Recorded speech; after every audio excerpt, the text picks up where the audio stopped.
என்ன எல்லோரும் சீக்கிரமா வந்து ரொம்ப ஜாலியா இருக்கீங்க போல. வணக்கம் அரசரே. சரி சரி, இன்னைக்கு ஒரு நல்ல செய்தி சொல்ல போறேன். அதாவது ஒரு போட்டி வைக்க போறேன். அந்த போட்டியில பாஸ் பண்றவங்களுக்கு நிறைய பரிசு பொருட்கள் கொடுக்க போறேன்.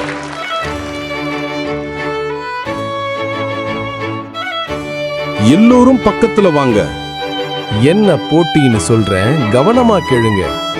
ஒரு நாள் இரவு முழுவதும் இந்த குளிர்ச்சியான குளத்துல தண்ணீர்ல நிற்கணும். எதுவும் குடிக்கவோ சாப்பிடவோ கூடாது. காலை வரை நிக்கணும். தூங்கவும் கூடாது. யாராவது இந்த போட்டிக்கு ரெடியா?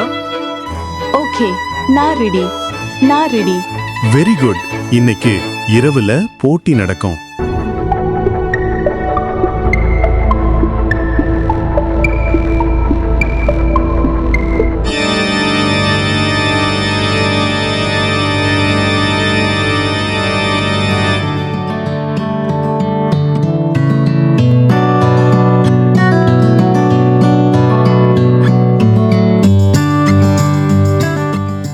சபாஷ், சொன்ன மாதிரியே காலையில வர நின்னுட்டீங்களே.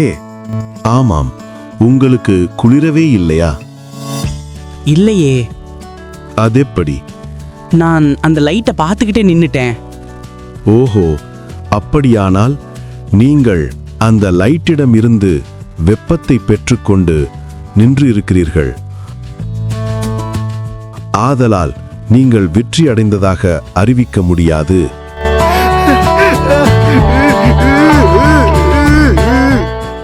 அதெப்படி அவருக்கு தூரத்துல இருக்கிற லைட்ல இருந்து சூடு கிடைக்கும்? அரசருக்கு புரிய வைக்கணும்.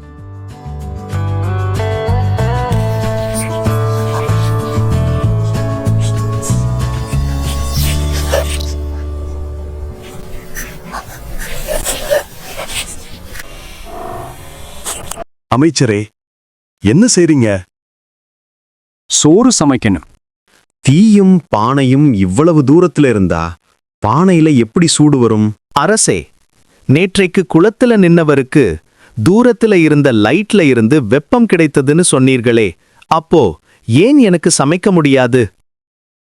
ஐயையோ, நான் தப்பான முடிவு எடுத்து விட்டேனே. ஓஹோஹோ, சரியாக சொன்னீர்கள். அப்போ அவர் வெற்றி பெற்றுவிட்டார். அழைத்து வாருங்கள் அவரை. அவருக்கு பரிசு வழங்க வேண்டும். காலையில் அவரை அழைத்து வருகிறோம். வாங்க வாங்க, உங்களுக்கு நிறைய பரிசு கிடைக்க போகுது. அந்த பரிசை எடுத்து வாருங்கள்.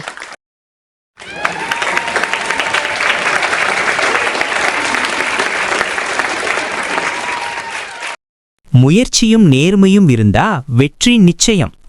என்ன போலவே. சீக்கிரமா சப்ஸ்கிரைப் பண்ணுங்க. உங்களுக்கும் இத போல நிறைய பரிசு கிடைக்கும்.